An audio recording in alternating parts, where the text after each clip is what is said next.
Paraguay and the Dakar wish you a very happy new year. 明けましておめでとうございます。ようこそパラグアイへ。 Muy feliz año para todos y bienvenidos al Paraguay. كل عام وانتم بخير من الباراغواي لبداية دكار 2017. Hola a todos, bienvenidos a Paraguay. Esto es el Dakar 2017. ¡Feliz año nuevo!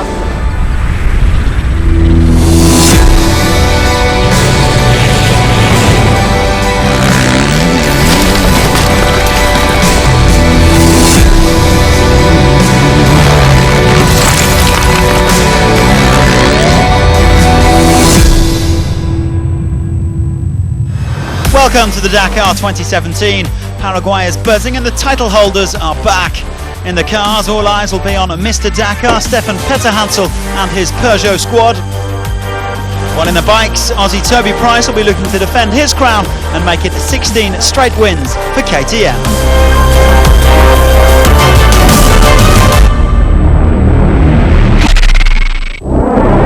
Previously in the bikes, well, it was a muddy start to the 2016 edition, but the sun would quickly shine on the rookies of the Dakar. American newcomer Ricky Brabec adapted beautifully, claiming an impressive 9th spot. Another new face was Enduro legend Antoine Mayo. The Frenchman conquered his first special but slipped down to 7th after a crash. In the end, the top French rider was Adrian van Beveren, the new star of the Yamaha squad, 6th on his maiden Dakar. But the best of the rookies was local hero Kevin Benavides. The Argentinian turned out to be the surprise package for Honda, clinching a 4th spot also on his debut. But Benavides aside, it was a tough Dakar for Honda. Joan Barreda suffered various mechanical upsets, while Paulo Gonçalves, who led the rally for several days, bit the dust before eventually quitting the race. We do our best every day, and sometimes it's not enough. So to the top guns of 2016, in his 4th Dakar, Chilean Pablo Quintanilla claimed his first ever podium finish. The Husqvarna rider in 3rd come Rosario. Meanwhile, Slovakia's Stefan Svitko entered the history books. It started when he gave his nation its first ever stage win on the Dakar, and he continued in fine style, finishing a runner-up of the rally. But there wasn't much that anybody could do against Toby Price. The Australian grabbed the lead on stage 8 and didn't let it go. To be the first Australian to win the Dakar in all divisions is crazy. So Price remains the man to beat against some hungry young guns who are no longer rookies. So Toby Price is gearing up to defend his title in the bikes. The Australian recently extended his contract with KTM until 2019 and arrives in South America on top form after wins in Abu Dhabi and Morocco. You've got to come in with a bit of confidence, but there's also some nerves as well. So it's we're in a good way, we're in a good shape. Body's fit and healthy, and the bike is strong. So we're ready to go in and go to battle again, and hopefully try and come out on top. The Price will face some stiff competition though, starting with teammates Sam Sunderland and Matthias Vorkner. I mean, for me, obviously, the objective have to be to finish. But at the same time, I'm a racer, and I just come from fighting for the World Championship, so I want a strong finish. Vorkner has failed to finish the Dakar in his first 2 attempts. He's determined to see the finish line this time around.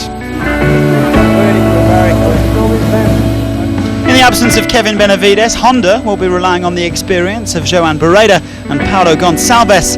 They boast 16 Dakars and 15 stage wins between them.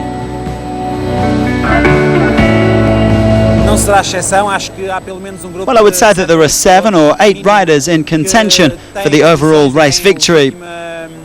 It promises to be a very exciting battle. Honda's surprise package could also be the American Ricky Brabec, who came in 9th as a rookie last year. Yamaha are another team looking to end KTM's 15-year dominance in the bikes. Their challenge spearheaded by Portuguese veteran Helder Rodriguez and French sound specialist Adrian van Beveren. I'm just making the most of being here, but at the start of the Dakar should be a fantastic adventure. Stefan Svitko is another man who cannot be underestimated. The Slovakian privateer, second behind Price last year, will be eyeing up a first Dakar victory for his country. South American hopes will rest on the shoulders of Pablo Quintanilla, who finished third in 2016. The Chilean, the reigning cross-country rallies world champion, also gunning for a maiden victory with Husqvarna. And Spain's Laia Sanz is another rider to watch, having come 9th in 2015, 15th a year ago. She'll be looking for another top 10 finish come Buenos Aires.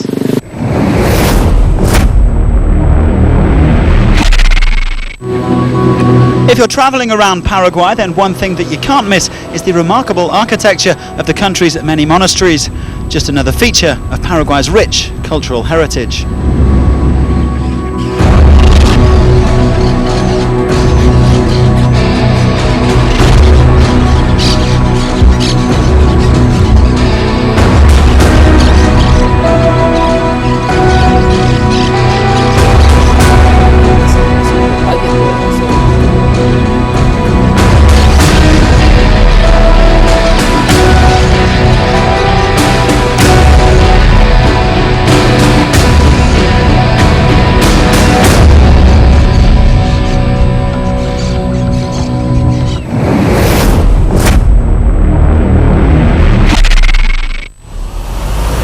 Previously in the quads, having finally clinched his maiden victory in 2015, Rafael Sonic was looking to double up, but the pole faced some serious competition. The big news was the return of the Patronelli brothers, Marcos and Alejandro. The Argentine pair dominated this class between 2010 and 2013 with 4 consecutive titles. South African Brian Baragwanath was another contender, but there was simply no stopping the Patronellis, especially after Sonic retired on stage 5. In the end, Marcos Patronelli cruised to his 3rd Dakar crown, 5 minutes ahead of Alejandro. The brothers doing Argentina proud on home soil. Now, another South American is hoping to follow in their footsteps.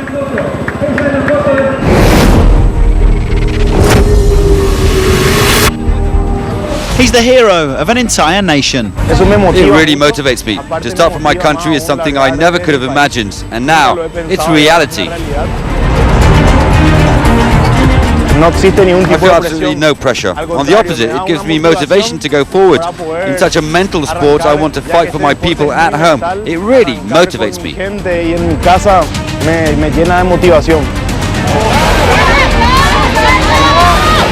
Like everywhere in the world, football is the top sport, but motorsports comes after. The people are very fanatical about motorsports, and the Dakar touches all different working classes. The Paraguayans' path to the Dakar started in Asunción with a harsh physical preparation. For me, the entire year is turned around the Dakar. My everyday life is focused on the Dakar, and that means a lot of preparation during the whole year. When I was a little boy, I watched Dakar on TV when it took place in Africa. It was a dream. And then when it came to South America, I became a real fan. I saw the start of the Dakar in 2009.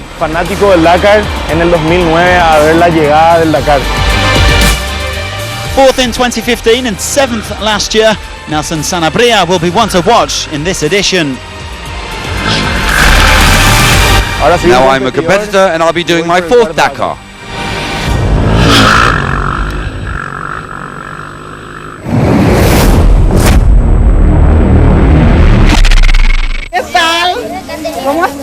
For the last 9 years, the Dakar has been involved with charity Techo that helps poor communities around the continent.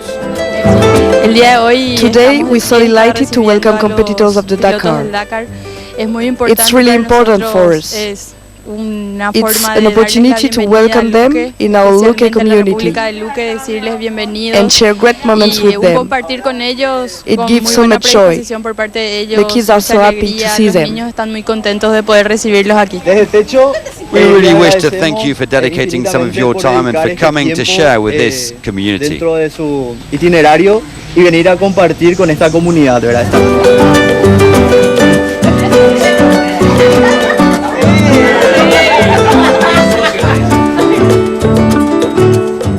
Since 2009, the Dakar helps the Stage Show Association that contributes in building houses, helps in professional training and schooling.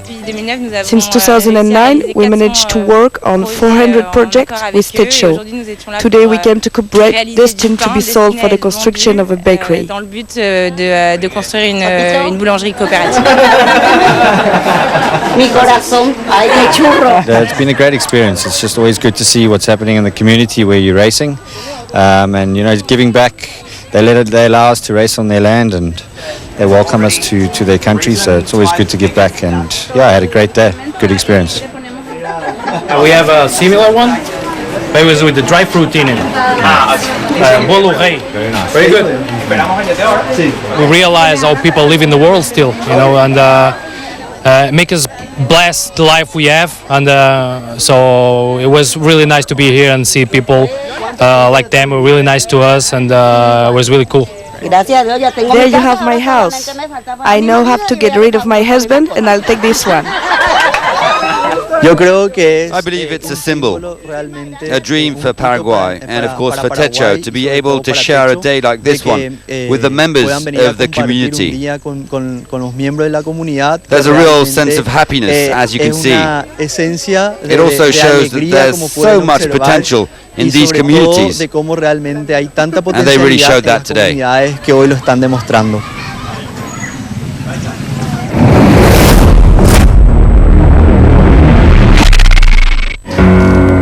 Previously, Cars. Dakar 2016 was a melting pot of Dakar legends and legendary rookies. Peugeot looked strong with a Dakar debut for 9 times World Rally champion Sebastian Loeb alongside Carlos Sainz and Mr. Dakar himself, Stefan Peterhansel. While the muddy conditions hit Nani Roma, Loeb made his intentions clear with some big stage wins. When people say I wouldn't be able to fight to the finish, that only motivates me to push on. But punctures and a big roll sent him a message. That brought us back down to earth. His former WRC rival Mikko Hirvonen impressed on his debut, finishing 4th overall. While Carlos Sainz lost the chance of getting his second Dakar win, stuck in the desert sands. 2009 Dakar winner Giniel de Villiers steered his Toyota Hilux to a 5th podium. It could have been better, but it could have been worse. Mini's hopes of a 5th consecutive win rested at the hands of Nasser Al-Attiyah, and his mission was clear: to defend his 2015 title. I am here to fight, I don't care, I will do my best, to win Dakar. But the Qatari had to settle for second place because this man, Stefan Peterhansel, took his 6th win in cars to match his 6 wins on bikes, but crucially his first win for Peugeot since the Frenchman spearheaded their 21st century comeback. It's a French manufacturer. I've always dreamed about this. Even beyond the fact it's my 6th win, it's an important victory. No doubt Mr. Dakar will be keen to extend his incredible record this year. The main contenders are all back for 2017, and it is almost impossible to pick a favourite from this impressive lineup of drivers.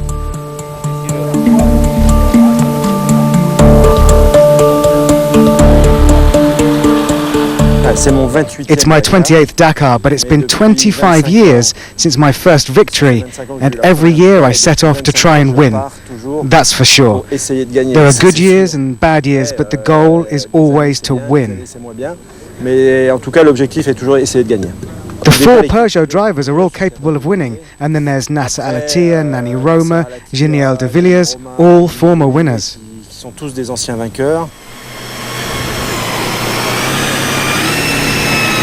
Once you've won the Dakar once, you want to win it again.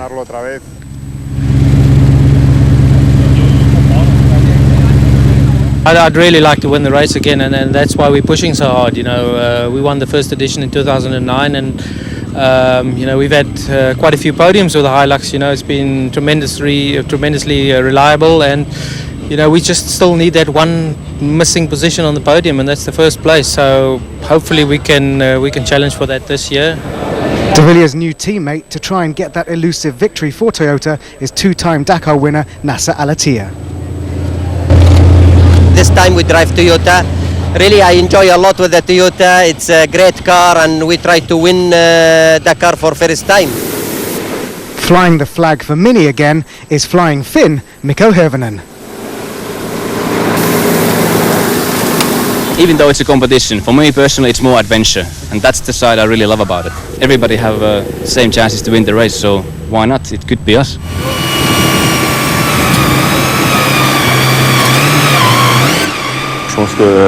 Our whole team has the chance to win, so there will already be a great battle between us, but also we face competitors like Nasser. It's a long race. You need to get to the finish. And we hope that we've improved reliability since last year. There's no reason why not.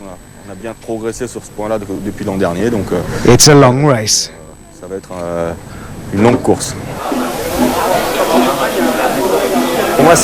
For me, it's the chance to drive fast, get the adrenaline pumping, in magnificent countryside. That's the combination. I think it's a bit like an addiction. I'm Karen.